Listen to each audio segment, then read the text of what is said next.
সরাসরি ঘটনায় চলে যাওয়া যাক। এই ঘটনাটি আমার আম্মু আমার এক কাকুর কাছে শুনেছিল। তার জীবনেই ঘটে যাওয়া ঘটনা এটি। আজ থেকে প্রায় ২০-২২ বছর আগে বাগেরহাট জেলার হাকিমপুর নামক একটা গ্রামে। হাকিমপুর আসলে আমার দাদার বাড়ি। ঘটনাটা আমার কাকুর সাথে সেখানেই ঘটে। ওই সময় আমার কাকু মসজিদের ইমাম ছিলেন। ঘটনাটি যখন ঘটে তখন রমজান মাস। রমজান মাসের কারণে আমার কাকু রোজ রাতে তারাবির নামাজ পড়াতেন এবং নামাজের পর তিনি তার বোনের বাসায় যেতেন। রাতে সে তার বোনের বাসায় থাকতো, কারণ তার কয়েকদিন আগেই তার বোনের হাজবেন্ড মারা গিয়েছিলেন।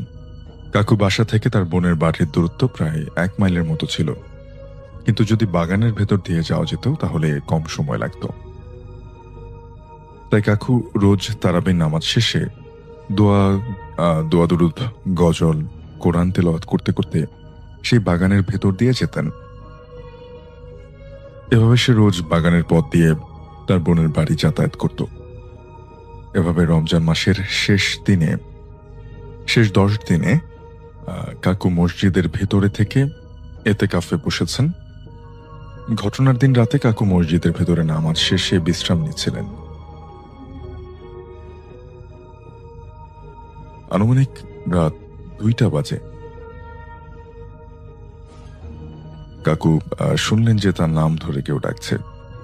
কাকুর পরিচিত মকবুল ভাইয়ের কণ্ঠে তিনি শুনলেন যে উচ্চ স্বরে তাকে ডাকছে।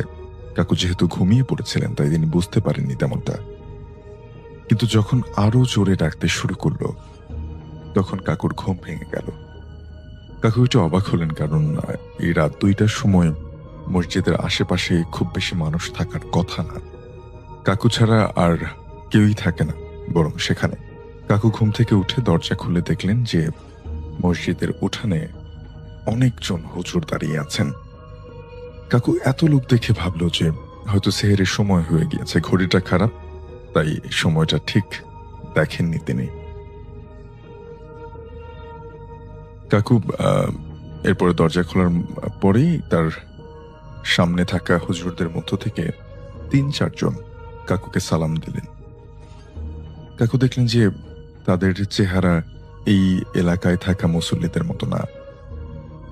এরপরেই তারা প্রশ্ন করল যে আপনি কেন রোজ রাতে বাগানের ভেতর দিয়ে দোয়া কালাম পড়তে পড়তে যান? এতে আমাদের